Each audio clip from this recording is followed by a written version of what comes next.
விருத்தாசலம் அடுத்த டிவி புத்தூர் பட்டியலின மக்களுக்கு இலவச வீட்டு மனை பட்டா வழங்க வேண்டும். வட்டாட்சியர் ஒப்புதல் வழங்கியும் அமைதி பேச்சுவார்த்தை நடத்தியும் நடவடிக்கை எடுக்காததை கண்டித்து எவ்வித நிபந்தனையும் இன்றி உடனடியாக பொதுமக்கள் கோரிக்கையை நிறைவேற்ற வலியுறுத்தி இந்திய ஐக்கிய கம்யூனிஸ்ட் கட்சி சார்பில் மாவட்ட செயலாளர் கோகுலகிரி ஸ்டீபன் தலைமையில் கிராம பொதுமக்கள் விருத்தாசலம் ஊராட்சி ஒன்றிய அலுவலகத்தில் இருந்து பேரணியாக புறப்பட்டு வட்டாட்சியர் அலுவலகத்திற்கு வந்து கவன ஈர்ப்பு ஆர்ப்பாட்டம் நடத்தி கோரிக்கைகளை வலியுறுத்தி முழக்கங்கள் எழுப்பினர்.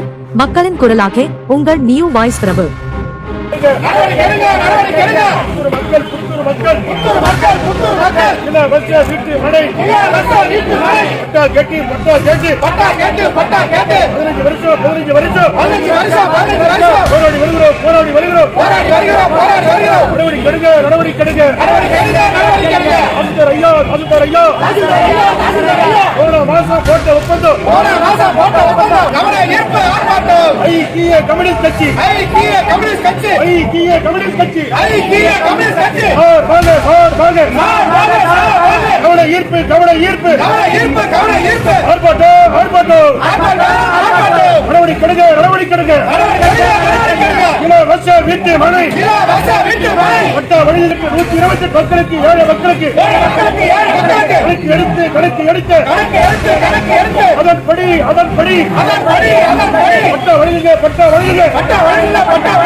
காட்டுங்க